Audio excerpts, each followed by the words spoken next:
Hall, the Wall, Kosygin, Johnson, Warhol, Streisand, Joe.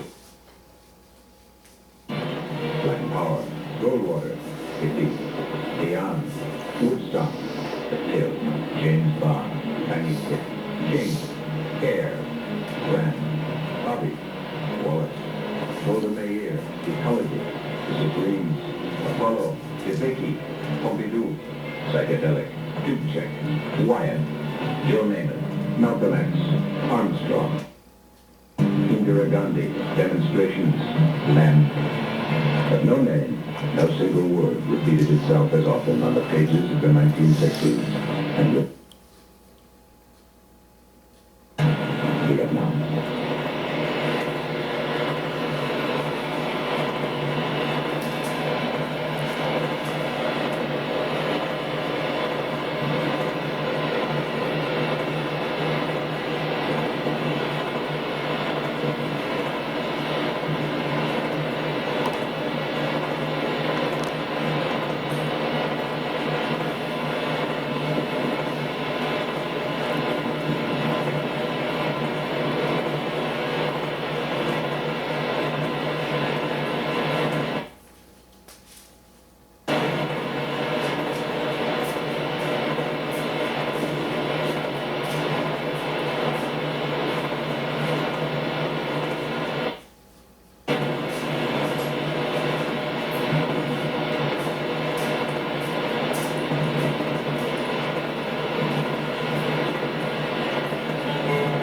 It was a strange mixture of peace and war, a battlefield nowhere and a battlefield everywhere. Life during the day, death at night, an ally at one moment, an enemy the next.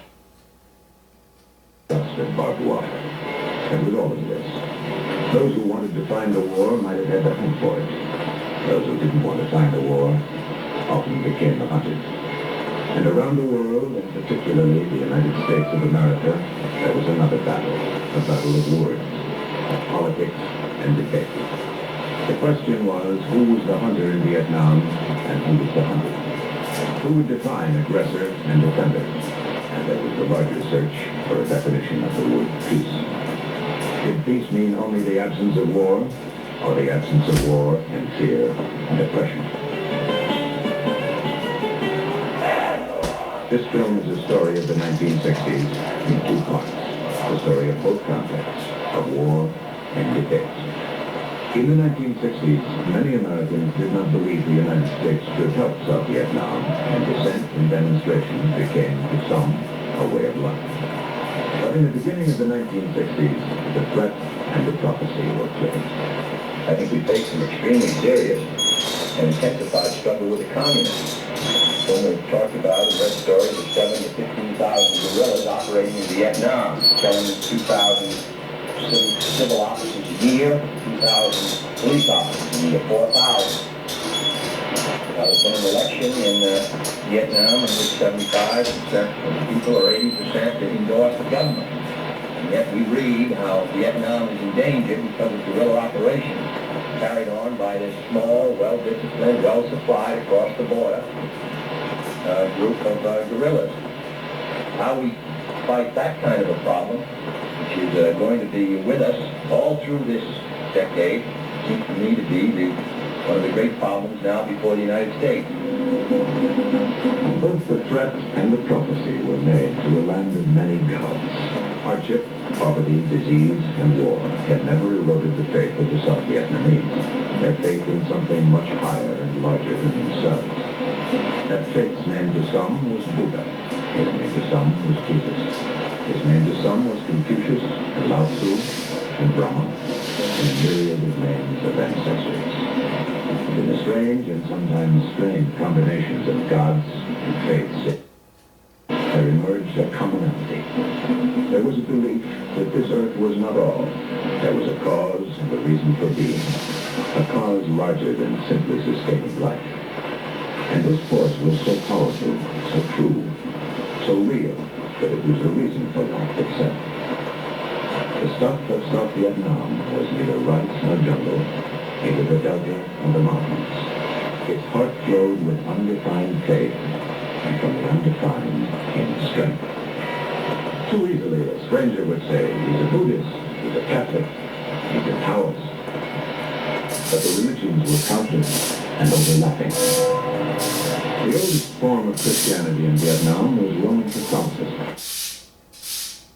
Vietnam, hundreds of thousands more Catholics came to the South where the practice of religion was still free.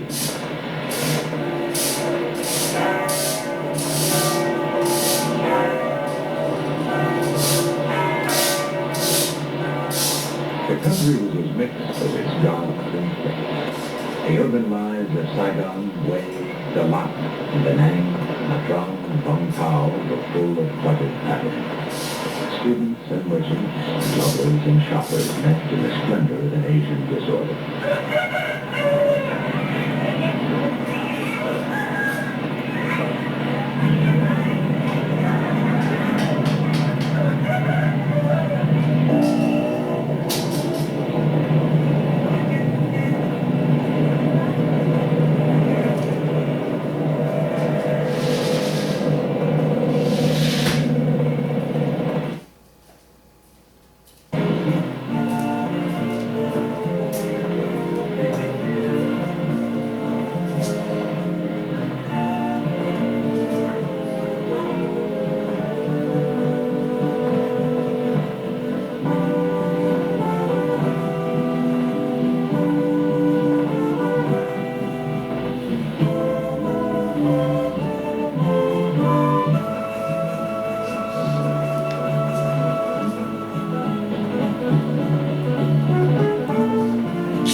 Most of the populace paid no heed to the clamor of the cities and the sounds of horns and hawkers. 90% lived in the uncluttered fields where they found in the land an uncommon contentment and an orchestration of their life and religion, of their earth and sky, of their work and love.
serenity of life and earth and family and prayer and a new intruder.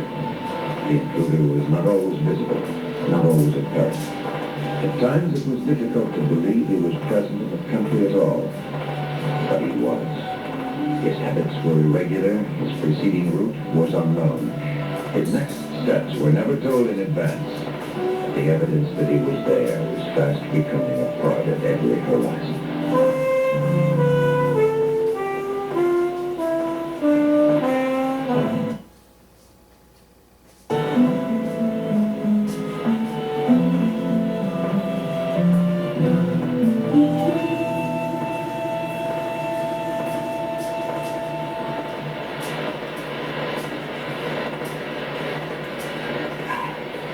The intruder changed the horizons of rural South Vietnam and the skylines of urban South Vietnam. As 2 million refugees escaped from the north, not only shrines grew in the south, but hospitals as well. But now there was more than the sick to heal. There were hundreds and thousands of wounded.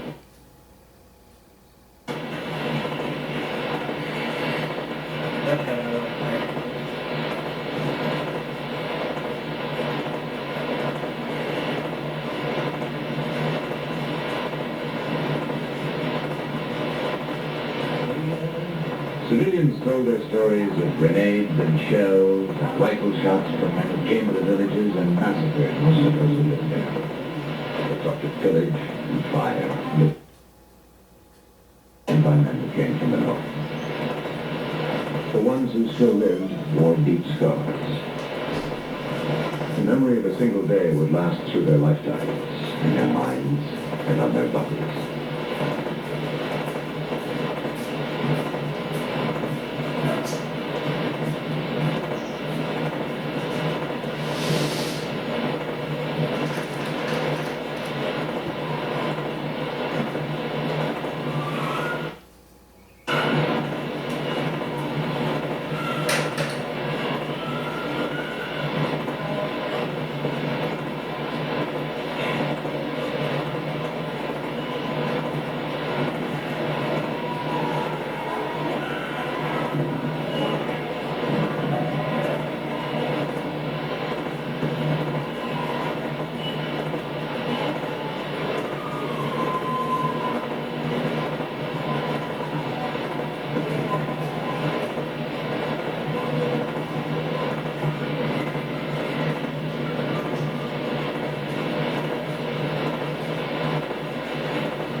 These are films of South Vietnam after the destruction of the village by the North Vietnamese.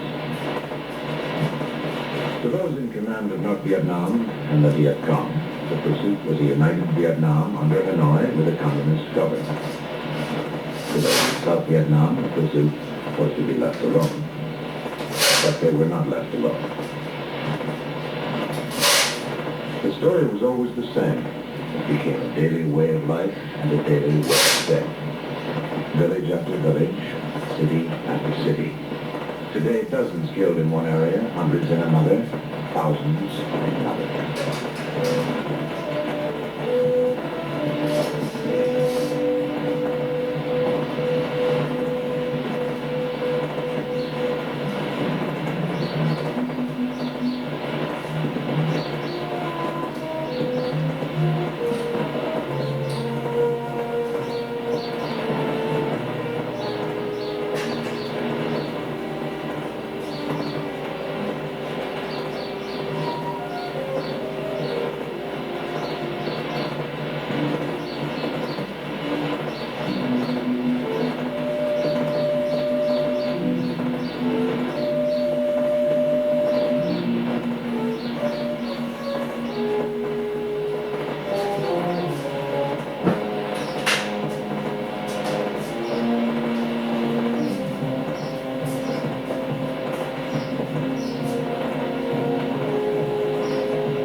located months after a massacre. The ones who were previously known only to be missing were found, identified, and buried.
In North Vietnam, rallies of victory were held with regularity.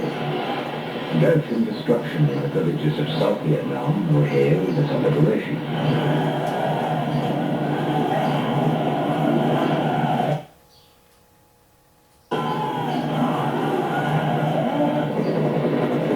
The South Vietnamese reacted with missions to search for and destroy the weapons used against them. In the early 1960s, reconnaissance flights began. From the air, the land looked lush and innocent. Signs of an enemy or weapons storage were non-existent. If this lush land held secrets, it was rarely apparent from those in the quick overflights. And so the missions were preserved and unhurried eyes. Each flight brought to Saigon a precious cargo of photographs.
The evidence was unmistakable.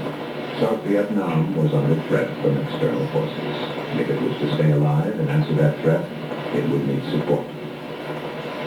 On the occasion of your New Year's celebration, my fellow Americans and I extend our very best wishes for the prosperity and well-being of the government and the people of Vietnam. In your struggle against aggressive forces of communism, the sacrifices that you have willingly made, the courage you have shown, the burdens you have endured, have been a source of inspiration to people all over the world. Let me assure you of our in the development of your capabilities to maintain your freedom and to defeat those who wish to destroy that freedom. And so the Americans came to Vietnam. Other countries came as well to help the South Vietnamese. Australia, New Zealand, the Republic of Korea, Malaysia, the Republic of China, Thailand, and the Philippines.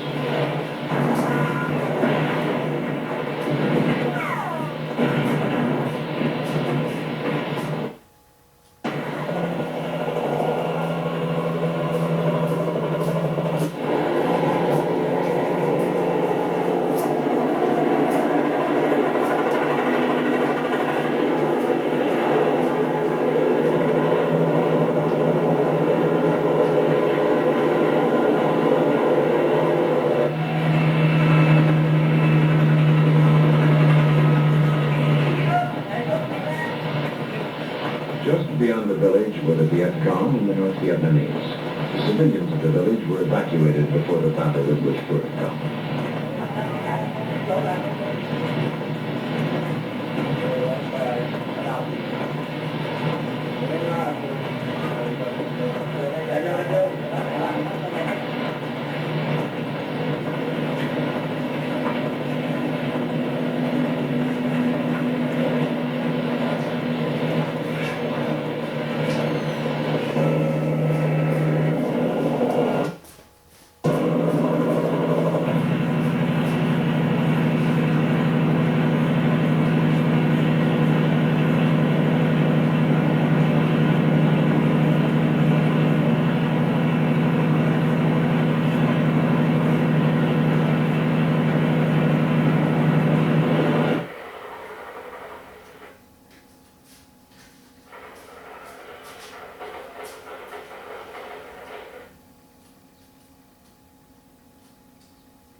Discovered are the prisoners taken by the North Vietnamese and the Viet Cong.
battle for today is over. The battle for tomorrow is yet to begin.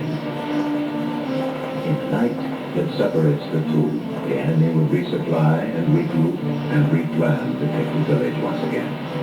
The day-by-day price of holding a village was not cheap.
In the 1960s, 40,000 Americans were killed in Vietnam, and there were another 1,000 whose fate was not known. And the wives of the missing appealed to the representatives of Vietnam.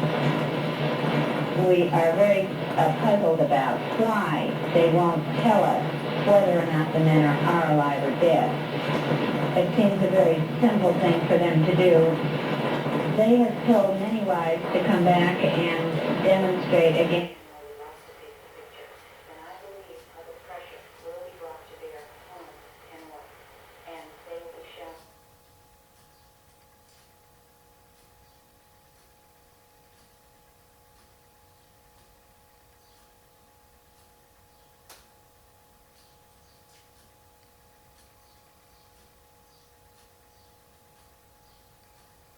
And they will be shown up for the dishonesty.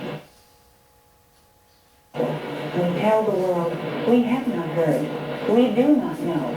Please, just let us know if our husbands or sons are alive. This is so little to ask. I'm going to see Senator McGovern, since he has been to Paris and talked with North Vietnam. Written to Secretary General U Thant at the UN. And I have written to John Tweed several times. I've not received a reply. One of my most recent letters to Senator Fulbright, I said, last summer I wrote to you asking for an appointment with you and expressing the idea that the most vociferous critics of the war had very probably lengthened the war, the possibility of release for the prisoners. At that time, you refused to see me on the grounds that my idea was so preposterous, and that was his phrase, that visiting with me would serve no purpose. We're going back in hopes of finding the information that we originally went there seeking. On September 17th, the North Vietnamese promised to send us letters regarding our husbands' status and well-being. We have not to date received those letters.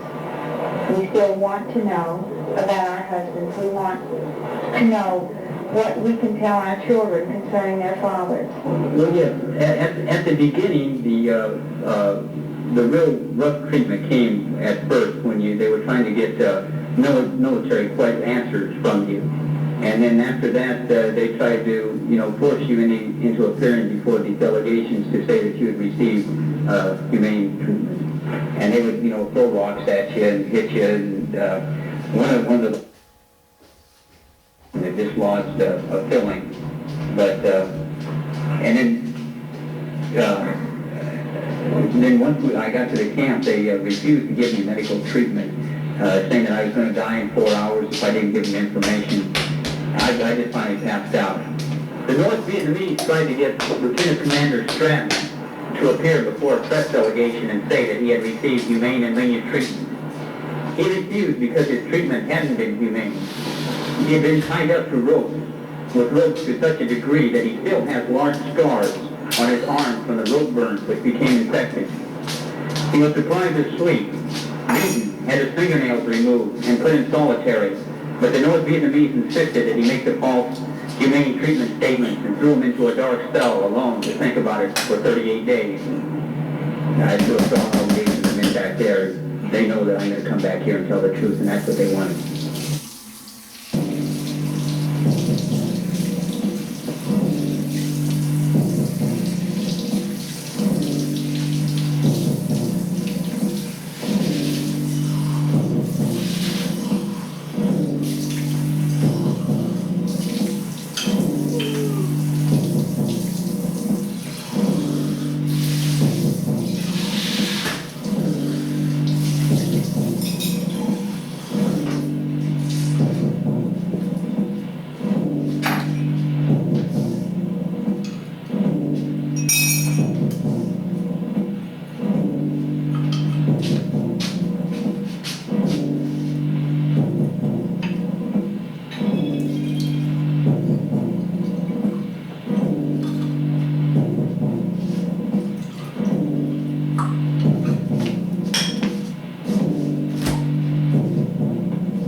Free debate of all time surfaced in the United States, and the country gave birth to 100 voices in universities, in town halls, on television, and in Washington.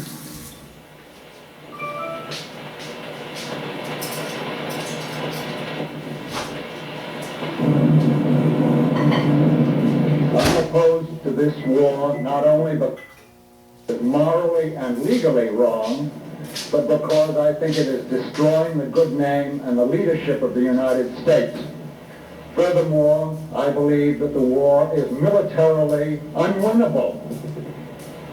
If we should succeed in bombing Vietnam to rubble, we will only find ourselves up against the Chinese. But what I could do with is more compassion and more sympathy with those tens of thousands of civilians in South Vietnam who have been killed and kidnapped by the Viet Cong and North Vietnamese forces as a matter of deliberate policy. And the far larger tens of thousands of South Vietnamese military who've been killed and wounded simply because North Vietnam is trying to seize South Vietnam by force. I lost a really dear friend over there, and all of a sudden it brought it home to me. And I began wondering, what are we doing over there? Is this what honor is all about? Is it worth it? And I don't think it is.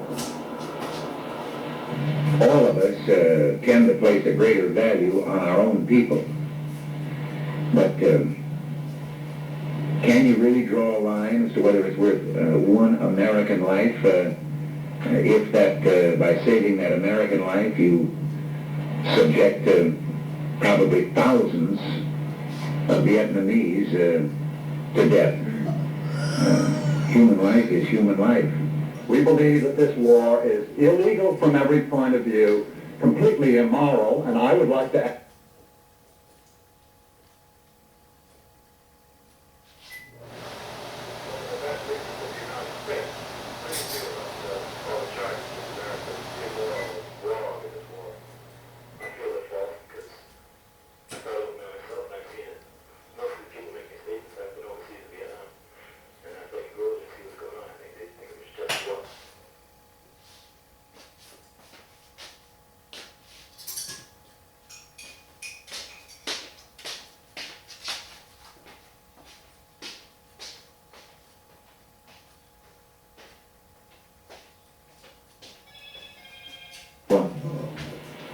And we just cannot now dishonor our word, or abandon our commitment, or leave those who believed us and who trusted us to the terror and repression and murder that would follow. I don't think there's any evidence, any real reason to believe that that kind of mass execution would take place. The very fact that practically 2 million of the North Vietnamese fled to South Vietnam to escape the communist regime is an indication that this government did not represent the will of the people. Not only are we bleeding our men, having them die in Vietnam, we are spending at the rate of about $30 billion a year, $2.5 billion a month in Vietnam. Now that's more than we spend on our entire housing program. It's more than we spend on our entire poverty. And this money must be diverted back to our domestic needs, and we must end this feudal war, all war. The invasion of any and all outsiders, the French, the Japanese, and now the Americans.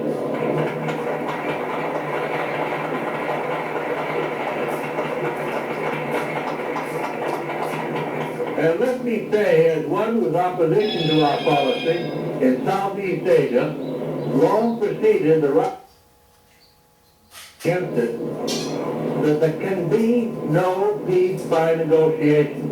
The NRF is part, of course, of South Vietnam, a part that is like an alien body, fed, supplied, supported, and kept up in some state of vigor by a hostile force outside the country, namely North Vietnam. How we in this country, or somebody in any other Western European country, would feel if such a force existed within their ranks, and somebody from the outside would tell us now, be a good boy and let those people determine your fate. It started out as a colonial war, it became a civil war, and we intervened on one side, a thing which this country has never done before, and I hope never does again. Do you feel that what you've gone through and what you're going to have to go through the rest of your life was worthwhile? Yes, I do. Because I think just about all people should think of just one thing right now, and that's freedom. And the only way we're going to get freedom is to protect ourselves, whether it's in this country or in other countries that need our help. And I think a lot of people feel the same way as I do. Well, I've said that we ought to publicly indicate our willingness to accept a new government in South Vietnam, which would be a coalition government, or a fusion government. I don't really care what they call it. You'd have to include elements of the National Liberation Front, because this is really what the war has been fought about. The purpose of communists is to have coalition government, and from that to dominate the South Vietnam under the communist regime. And our people in South Vietnam don't like to have a communist. Now, to those who are flirting with communism, I can only say, have you ever lived under a totalitarian government? Well, I have lived under two types, National Socialistic as well as communism. And I know what I'm talking about. Why don't you ask a Hungarian or a Czech or a Pole or anybody else how they like it? before you really ignore the facts of life and support something that you wouldn't want for yourself or for your children. If we cease bombing, we are in a sense not knuckling under, but calling the bluff of other governments who have said that this is the key, and confront them with the responsibility of following through with the imperative logic of their pronouncements in this respect. Well, that'd be one element, but I don't hear very many people talk about stopping the invasion of South Vietnam by the North Vietnamese. It seems to me that the two go hand in hand. 4 or 5 bombing halts. The Soviets had asked us once to halt the bombing for 2 weeks. The suggestion being, the thought being, that they thought negotiations could begin within that period. And the bombing halt lasted for 37 days and was resumed when nothing had started. I have now ordered that all air, naval, and artillery bombardment of North Vietnam cease as of 8 a.m. Washington time, Friday morning. This is the kind of peripheral struggle that I think should be compromised. Now, I don't mean by that we run out and leave, I don't advocate we just say forget it at all. But it isn't of the kind of surely would cause great nations to go to an all-out war. If you're going to fight a war, I believe in winning because you're losing lives, and this is one thing ought to be number one priority. And whenever you get into war, my own idea is get everything you can, fast as you can, use everything you can, and get it over with. And I preach this, I'm not saying anything new. Until the president stands up and says, we're bringing all of the troops home as quickly as we can bring them home, we're bringing them home now, I think the anti-war sentiment in the country will continue to grow. We have to bring them home, we have to bring them home immediately. But ending the conflict is not so simple as just calling it off and coming home, because the price for that kind of peace could be 1,000 years of darkness for generations yet unborn. You don't think there should be a demonstration against the war? You think it does any good? It might hurry up the withdrawal?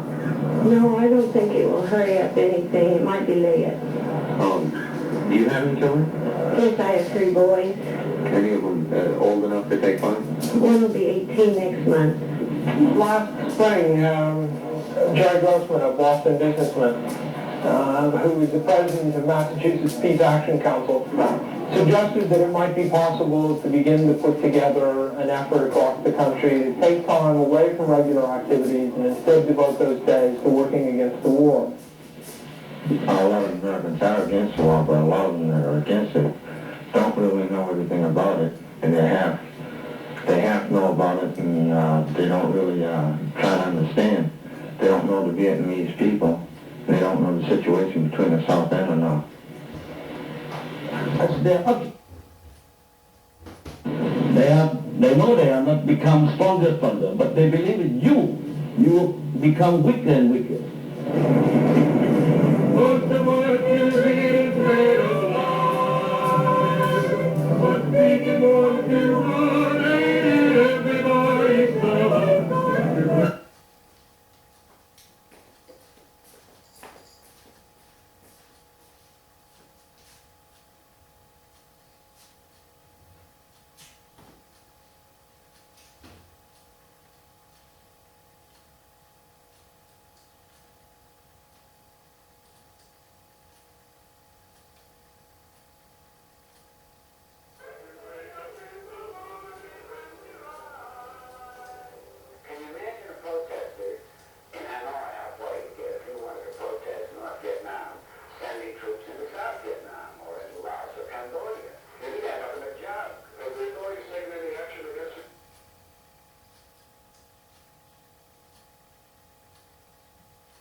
Against you because of burning your card in Central Park in New York? None whatsoever.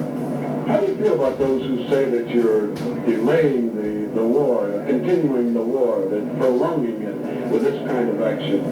We want the war to stop, and we feel the best way for the war to stop is for the United States to get out of Vietnam.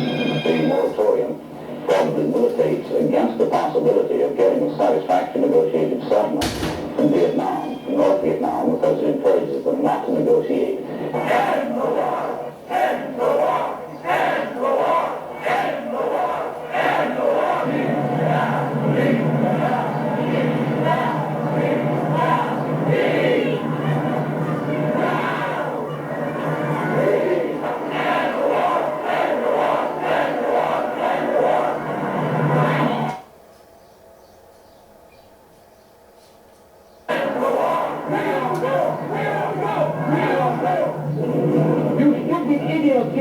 What's your name, sir? Never mind, my name. I'm a freedom fighter. I'm not a communist. You're idiot, the anti-communist. You stupid idiot. I would shoot you all. I bet the Russians will shoot you if they can. On top of you have no jobs. You're hanging around the Tudor Street, you demonstrators. You should be out working or doing something in the hospitals. It's a disgrace what you are doing here against your own country. I'm ashamed for America, but I'm not an American. I'm a Hungarian. The many people who died, people died since time immemorial. There's nothing new, people died for freedom.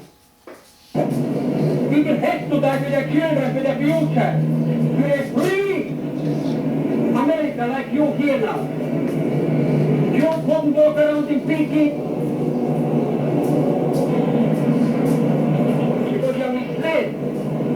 Deep inside people, we want the best for humanity, but humanity is finished in the communist country. You should be not shouted to God for you. Do you know what it means telling communists, go to Hungary, to Czechoslovakia, go to East, don't laugh so idiotically on the back, don't run away now. You should listen to them. Stupid idiot. The people here is fighting for freedom. Every coolie here is a... Every coolie, every Vietnamese should get a medal. Every American who works to fight here is a hero. You will realize when it's too late.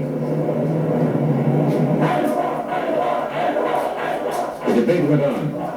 The demonstrations went on. And every president of the United States during the 1960s had voiced his endorsement of the United States position.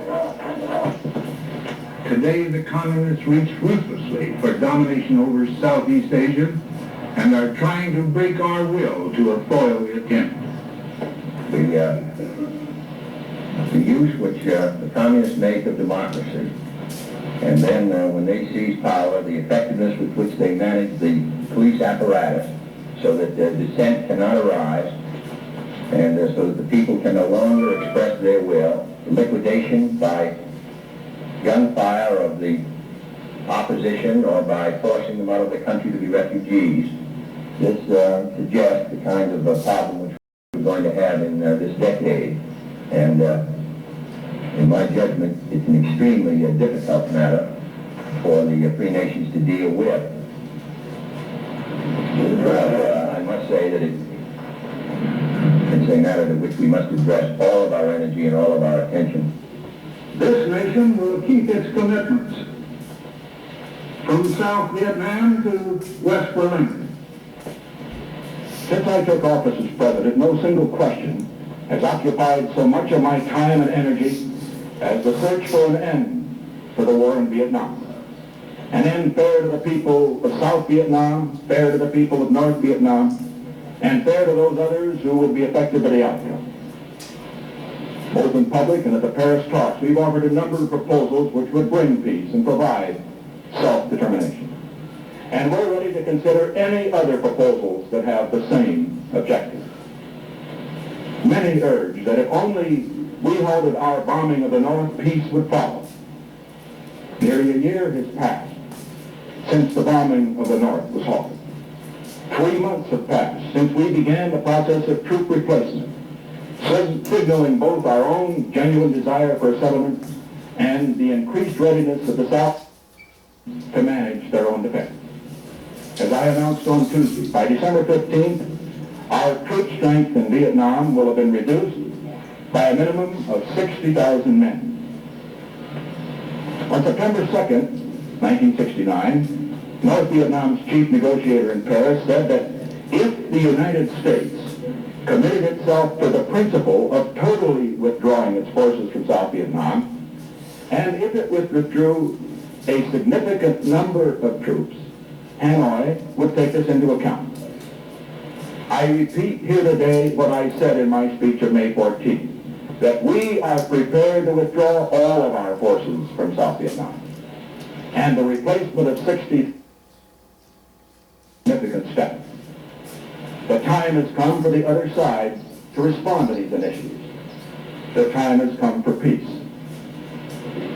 We in the United States want to end this war, and we are ready to take every reasonable step to achieve that goal. But let there be no question on this one fundamental point. In good conscience, we cannot,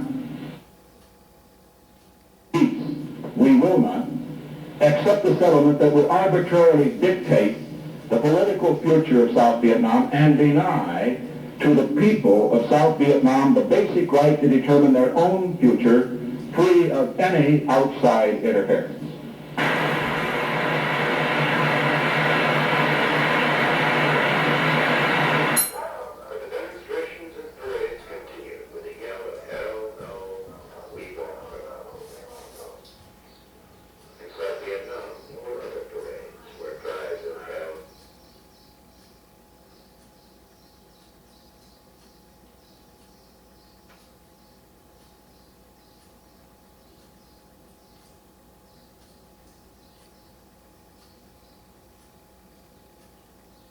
Where cries of hell no, we won't go, were non-existent. So without defense, there is no more.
But still the cries went on.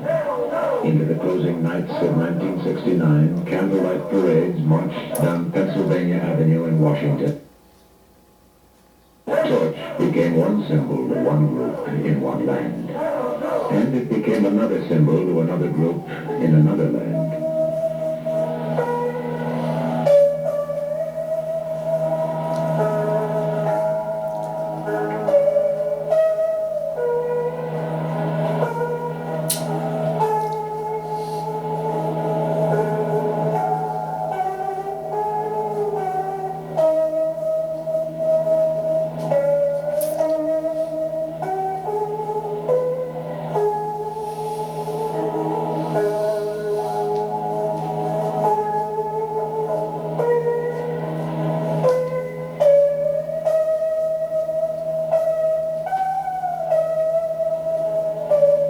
Hãy subscribe cho kênh Ghiền Mì Gõ để không bỏ lỡ những video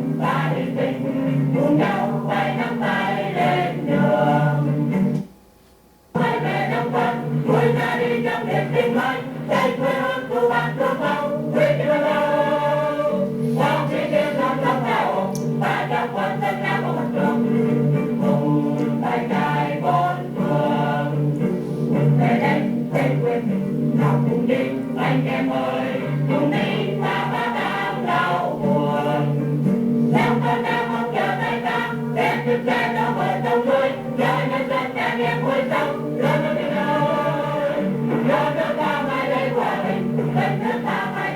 Flames were December the 31st, 1969. Whether that fire would be a permanent light of freedom or would be extinguished was not to be known within the decade. The United States and treasure and prestige to buy time for the South Vietnamese to face alone what had to be faced. In the last year of the 60s, the troops of the United States were leaving behind trained and equipped South Vietnamese to defend their destiny. But the guns of the North within the South were not silent. Though the decade was done, the struggle of the South Vietnamese to be free was still unfinished.